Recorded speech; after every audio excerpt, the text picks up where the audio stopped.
سب سے اہم حکم اور سب سے مشکل حکم ہے نماز کی پابندی کرنا۔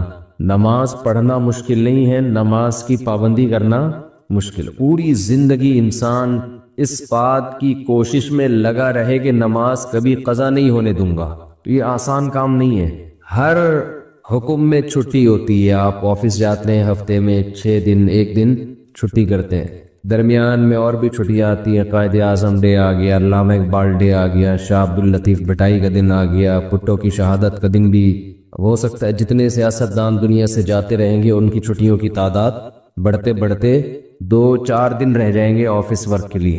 تو ہر کام میں چھٹی ہوتی ہے کہ نماز جب سے شروع ہوئی موت تک ایک دن بھی ایسا نہیں ہے جس میں قضا کرنے کا حکم۔ تو اتنی پابندی جب کسی حکم کی ہوتی ہے تو انسان بعض دفعہ تھکنے لگتا ہے، پھر اس میں جماعت کی پابندی کرنا۔ اس لیے قرآن نے کہا وَإِنَّهَا لَكَبِيرَةٌ إِلَّا عَلَى الْخَاشِعِينَ، یہ نماز ایک مشکل کام ہے، یعنی اللہ کسی حکم کو مشکل خود سے نہیں کہتا۔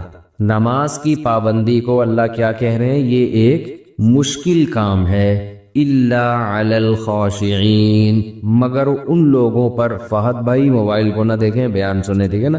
سب کے لیے ہو رہا ہے تو آپ کے لیے بھی ہو رہا ہے، آپ بھی پرسوں عشاء میں شارٹ تھے۔ وَإِنَّهَا لَكَبِيرَةٌ، یہ مشکل کام ہے، الا علی الخاشعین، مگر ان لوگوں پر جن کے دل میں اللہ کا خوف ہے۔ اب دیکھو اللہ نے نسخہ بھی خود ہی بتا دیا کہ اگر اس مشکل کو آسان بنانا چاہتے ہو تو اپنے اندر اللہ کا خوف پیدا کر لو۔ سوال پیدا ہوتا ہے خوف کیسے پیدا کریں؟ خوف کیسے پیدا کریں؟ اب یہ تو اختیار میں نہیں ہے نا۔ آپ اگر یہ تصور کرنا شروع کر دو کہ میرے دل میں فلاں کا ڈر بیٹھ جائے، تو یہ صرف ڈر بیٹھنے کے تصور سے ڈر نہیں بیٹھے گا۔ تو اب اللہ نے آگے خوف پیدا کرنے کا طریقہ بیان کر دیا۔ یہ مائک کی آواز کو بہت دور کر دیا۔ تو خوف پیدا کرنے کا طریقہ کیا بتایا؟ الذین یظنون انہم ملاقو ربہم، یہ وہ لوگ ہیں جن کو یقین رہتا ہے کہ یہ اپنے رب سے ملاقات کرنے والے ہیں، وانہم الیہ راجعون، اور انہوں نے اس اللہ کی طرف لوٹ کر جانا ہے۔ جب آپ یہ تصور کر لیں گے کہ یہ دنیا ختم ہونے والی ہے اور ہم نے یہاں سے نکل کے جانا ہے، اللہ کے سامنے کھڑے ہونا ہے، تو ہر مشکل کام آپ کے لیے آسان۔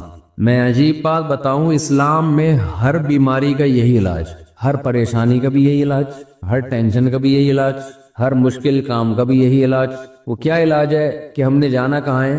اللہ کے پاس۔ آپ نے بعض حکیم دیکھے ہوں گے، اب تو حکیم لوگ شارٹ ہو رہے ہیں مارکیٹوں سے، بہت کم کہیں کہیں نظر آتے ہیں۔ بعض حکیموں میں مشہور ہوتا تھا ہر بیماری کا ایک ہی چورن ہے ان کے پاس، ہر بیماری کا ایک ہی چورن۔ بہت شاید فراڈی ہوتے ہوں، لیکن اسلام میں ہر بیماری کی ایک ہی دوا ہے، اور یہ زبردست دوا ہے۔ دیکھیں اللہ تعالیٰ نے جب ہمیں کوئی غم اور پریشانی ہو تو اللہ نے اپنے نیک بندوں کی جو صفات بیان کی ہیں وہ کیا بیان کی ہیں؟ الذین اذا اصابتہم مصیبہ، انہیں جب کوئی مصیبت پہنچتی ہے، قالوا، تو یہ کہتے ہیں، انا للہ، ہم اللہ کے لیے ہیں، وانا الیہ راجعون، ہم نے جانا کہاں ہے؟ اللہ کے پاس۔ مصیبت میں تنوین ہے، تنوین۔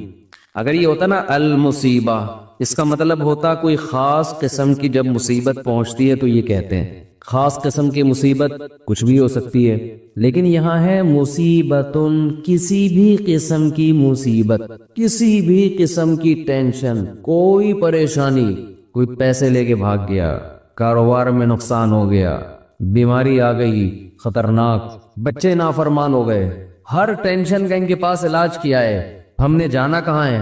اللہ کے پاس۔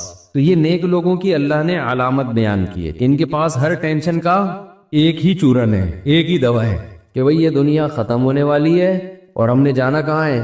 بول لینا اللہ کے پاس۔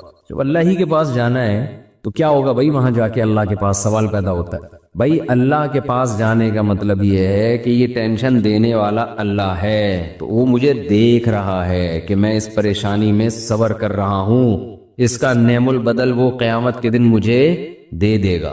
آج ہمارے ساتھ سب سے بڑا مسئلہ یہ ہے کہ جتنا قرآن آخرت کو، موت کے بعد کی زندگی کو بیان کرتا ہے، ہم اپنی نجی محفلوں میں، اپنی روزمرہ کی زندگی میں اتنا موت کا تذکرہ اور آخرت کا تذکرہ کرتے نہیں ہیں، بلکہ ڈرتے ہیں۔ آپ زیادہ یہ باتیں شروع کر دو نا، بھائی مر جائیں گے، ختم ہو جائے گا، تو سمجھتے ہیں لوگ بیوقوف آدمی ہے، ترقی سے روک رہے ہیں۔ جو حقیقت بیان کر رہا ہے اسے لوگ کیا کہتے ہیں؟ یہ ترقی سے روک رہا ہے، یہ حقیقت بیان کر رہا ہے۔ تو خیر، میں یہ کر رہا تھا، جو کام مشکل ہو آپ نے اپنے دماغ پر مسلط کر لینا ہے کہ بھی یہ دنیا کیا ہے؟ ختم۔ اس سے آپ خوشی میں اتراؤ گے بھی نہیں، ورنہ خوشی میں بھی انسان آپے سے باہر ہو جاتا ہے۔ پیسہ آ گیا تو پتہ نہیں اتنا خوش ہو رہا ہے جیسے کیا ہو گیا، بھائی کتنا کیا ہو گیا۔ تو طوطا یاد آ رہا ہے، کیا ہوا؟ ایک بولنے والا طوطا کچھ دن پہلے دیکھا، وہ بات بات پہ کہہ رہا تھا کیا ہوا، ایسے اسٹائل سے کہہ رہا تھا کیا ہوا۔ اس کو زیادہ چھیڑو نا، تنگ کرو طوطے کو، آواز مارتا تھا کیا ہوا۔ تو اگر کوئی پیسہ آ کے کوئی بہت ہی زیادہ خوش ہو گیا تو آپ نے کیا کہنا ہے؟ اس کو بولنا ہے کیا ہوا۔ ہمیشہ کے لیے تھوڑی آیا ہے، تھوڑے دن کھائے گا پیے گا، ختم، بڈھا ہو جائے گا۔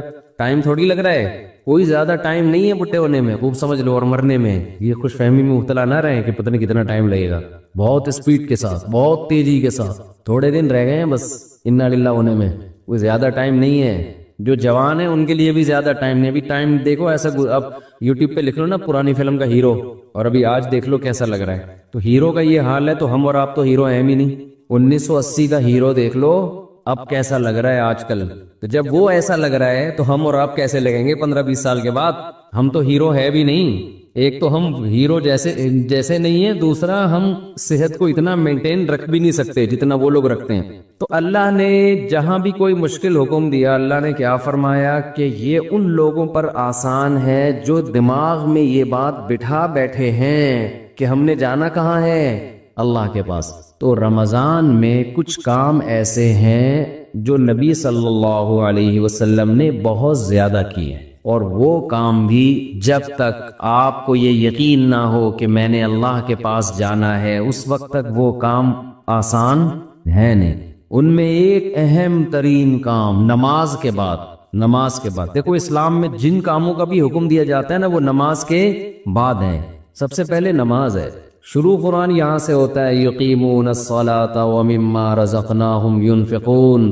نیک بندوں کی علامت میں سب سے پہلی علامت نماز کو قائم کرتے ہیں، اور جو رزق ہم نے دیا، یہ دوسری بڑی علامت ہے، جو رزق ہم نے انہیں دیا اس میں سے خرچ کرتے رہتے ہیں۔